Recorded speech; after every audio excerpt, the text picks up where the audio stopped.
Welcome back, my dear doctors. In this chapter, we are going to study about various type of spinal cord reflexes.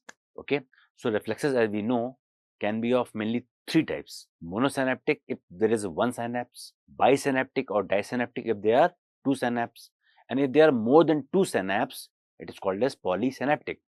The best example of monosynaptic is stretch reflex. The best example of bisynaptic is inverse stretch reflex, and the best example of poly is what? Withdrawal reflex. So with the help of example, we will try to study how these reflexes are going to work. And believe me, this is one of the most important chapter for neurophysiology.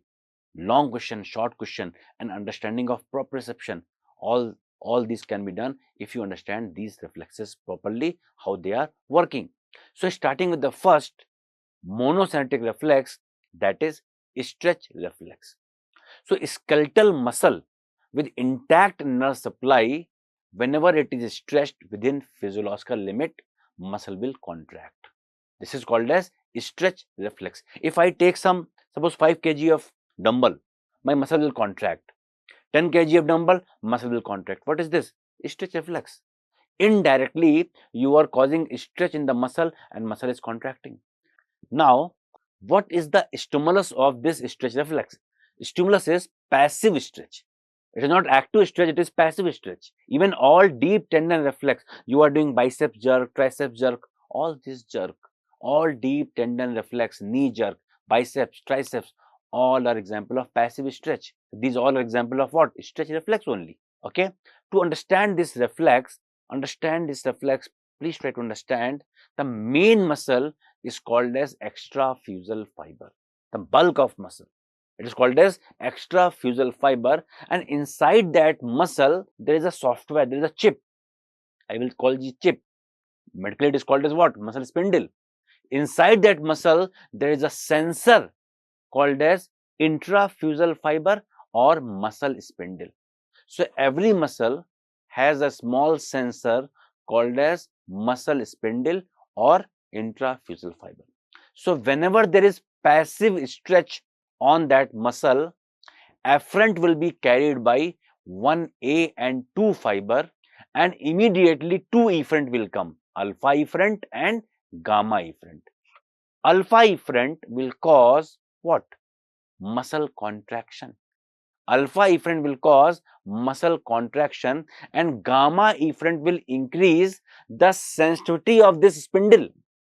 It will increase the sensitivity of the spindle. So gamma alpha co-activation. So one afferent but two efferent, and between afferent and efferent there is no interneuron, only one synapse is there. That is why it is called as monosynaptic reflex. Is this clear? That is called as monosynaptic reflex. So now you know there is an extrafusal fiber, the main fiber, and the chip, the sensor. We should not say the chip, I am just telling you to explain it. It is called as sensor, is called as intrafusal fiber or muscle spindle. And the afferent is 1A and 2, and efferent are alpha and gamma. This much is clear. This is the broad explanation. Now coming to the detail. If you remove that chip, if you remove muscle spindle, I mean intrafusal fiber, you will see there are two types of thing. One is called as nuclear bag fiber, because there are bag of nucleus are there. Other is called as nuclear chain fiber, because chain is there which is filled of nucleus. So broadly speaking, we can say intrafusal fiber can be divided broadly into nuclear bag fiber and nuclear chain fiber. Clear? Very simple. And the ratio of bag and chain is what? 1:3. How to remember? See, in one bag there can be 3 chain, but there cannot be 3 bag in one chain. Just imagine a diagram. I have one bag in which there are 3 chain.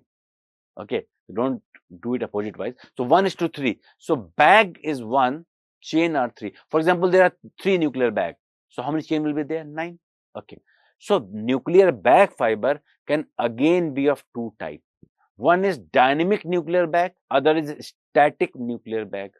But nuclear chain are always static. What is dynamic? What is static? See, these muscle spindle are sensor.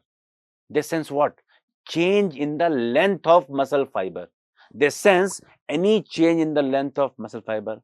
Now, these can be of two types. If I'm standing statically, if I'm doing Bhujangasana, okay, or if I'm pushing the wall, my length is constant.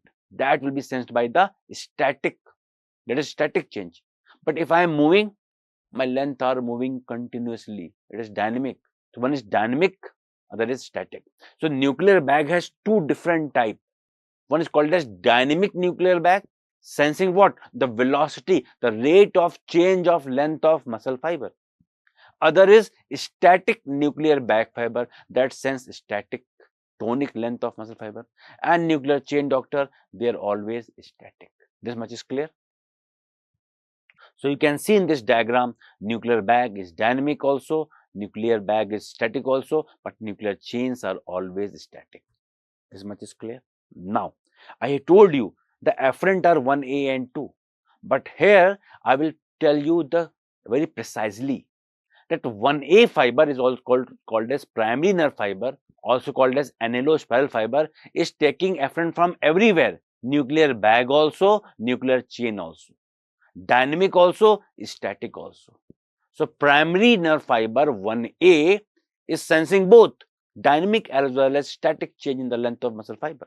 But the second 1A and 2, the secondary fiber, S for secondary, S for static, they are taking afferent only from static nuclear bag and static nuclear chain, not from dynamic nuclear bag. Before that I told you afferent are 1A and 2. Now I'm telling you precisely. The first A, called as annulospiral, is for both dynamic and static. But secondary fiber, also called as flower spray fiber, is only sensing the static one. But if you see the gamma efferent, so they will ask you, doctor, you have told me that alpha efferent is for extraphysial and gamma efferent is for muscle spindle or intraphysial. So where in the intraphysial it is supplying, center or periphery? Then you will answer gamma efferent is supplying to the peripheral contractile portion of muscle spindle. Muscle spindle have two portions, one central non-contractile and the peripheral contractile portion. So the gamma efferent is supplying to the contractile portion of muscle spindle. Am I clear? Now again, the gamma which is supplying the dynamic nuclear bag is called as plate ending. The gamma which is supplying the dynamic nuclear bag is called as plate ending, and the gamma which is supplying static nuclear bag and static nuclear chain is called as trail ending. So again, gamma can be divided into two, plate ending and the trail ending.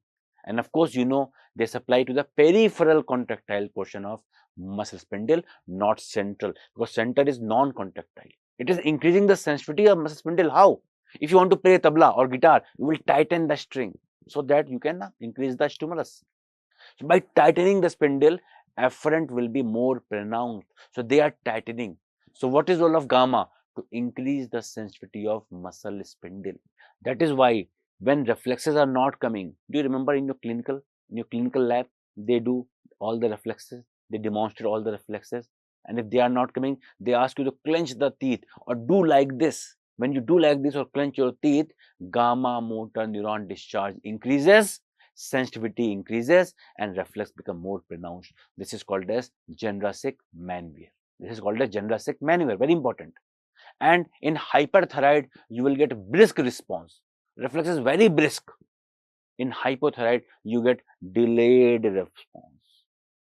The relaxation will be very, very delayed. It is called as hung up reflex. So this much was about stretch reflex. So now let us discuss about the inverse stretch reflex. Till now I have discussed about the stretch reflex. First of all, it is a type of disynaptic reflex because due to interneuron there are two synapses. Because of interneuron there are how many synapses? Two synapses. It is called as bisynaptic or disynaptic. Second thing is that sensor there was muscle spindle or intraphysial fiber, but the sensor here is Golgi tendon organ, and there it was sensing what? Passive stretch. But here it will sense tension, force, as well as active contraction. Their effect was muscle contraction. Here the effect will be muscle relaxation. It is a protective reflex. Muscle will relax. There afferent was 1A and 2. Here afferent will be 1B. There efferent was alpha gamma activation. Here effect will be inhibition of alpha motor neuron via interneuron, Rensa cell inhibition. Alpha motor will be inhibited, so muscle will relax, not contract, muscle will relax. So both are very, very important. Muscle spindle is in series or parallel to the extraphyseal fiber. Golgi tendon organ is in series. The afferent of muscle spindle is 1A and 2. Afferent of Golgi tendon organ is 1B. But there is one more interneuron. Efferent of muscle spindle is alpha gamma activation. And efferent here is alpha inhibition, Rensa cell inhibition. So there muscle was contracting. Here muscle will relax so that it can protect your muscle. It is a type of protective reflex. So by this we can compare and contrast both. So deep tendon reflex has a sensor of what? Muscle spindle or Golgi tendon. Sometimes people rhyme. Deep tendon sensor will be Golgi tendon. No. Deep tendon reflex, I have told you example of muscle spindle reflex. Okay, stretch reflex. So sensor will be muscle spindle, not Golgi tendon. So don't rhyme. It is a medical science, not a poem. Okay. Okay, now coming to few example of this applied part. Like what is spasticity and what is rigidity. Spasticity is increase in tone in one group of muscle, especially extensor. Not both group, not agonist and antagonist both. No. Spasticity is increase in the tone in one group of muscle, especially extensor, due to increase in the gamma motor discharge. I will tell you in a lot of things, clinical things. In the condition, whenever there is increased gamma motor neuron discharge, there will be spasticity, and the best example is clasp knife spasticity, called as lengthening reaction. It is the exaggerated form of GTO seen in upper motor neuron disease. Upper motor neuron disease, why? Because upper motors, I will discuss in the later chapter, upper motor neurons keep on managing the gamma motor. Now, when upper motor neuron damage is there, gamma motor become hyper. Okay. So, if there is a folded hand, if you want to open, it will open suddenly. First, there will be spasticity, and then because of the inverse stretch reflex, tone increases, power increases, so muscle will relax. So, here you cannot open, but because when you are opening, tone is increasing. So, it will be activating what? GTO, and suddenly muscle will relax. It is like a Rampuri chaku. Have you seen that?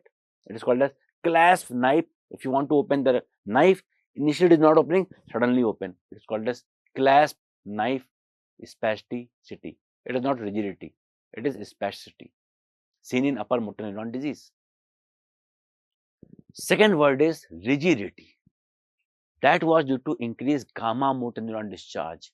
It is due to increase in the alpha motor, like in extrapyramidal tract lesion disease, like in Parkinson disease. So whenever there is extrapyramidal disease, alpha motor become active, and both agonist and antagonist muscle will be having, increased tone. So that was spasticity, only extensor. But here flexor and extensor both will have increased tone. So rigidity will be throughout, like a lead pipe. When you are opening a lead pipe, it is throughout resistance, or sometimes it will be inhibited like a cog wheel rigidity. So it can be of two types. One is called as lead pipe rigidity, other is called as cog wheel rigidity. Now the third term is clonus. If you see clonus, repetitive muscle contraction in response to stretch due to operation of stretch and inverse stretch simultaneously. It is due to increased gamma motor neuron discharge. You will also see in the upper motor neuron disease. So when you do stretch, there will be stretch and inverse stretch. Repetitive muscle contraction in response to stretch. It is called as clonus. Now coming to polysynaptic reflex, and the best example for this is withdrawal flexor reflex. If someone gives you painful stimulus, okay, you do what? Flexion ipsilaterally, extension contralaterally. If I am standing like this, suddenly there is painful stimulus in one hand, I will put my one leg upward. So flexion in the ipsilateral leg and extension in the contralateral leg. Why? To manage the balance. Center of gravity shifted. So there is flexion on the ipsilateral side and extension on the contralateral side. Because if both limbs are off the ground, you will be on the ground. Yes or no? That is why flexion is on the ipsilateral side and extension is on the contralateral side. Now there is one more important reflex called as magnet reaction, which is also called as positive supporting reflex. So when there is pressure over the foot pad, it will cause extension of muscle. Of course, when there is pressure, when you are walking, when there is pressure on the foot pad, there is extension of muscle. That is why you can walk. Then there is a mass reflex, which is seen in paraplegic patient. Mild painful stimulus can cause, in paraplegic patient, increased BP up to 200, evacuation of bladder and bowel, as well as profuse sweating. Sometime in those patients, we use this reflex to empty the bowel and all. This is called as mass reflex. Thank you.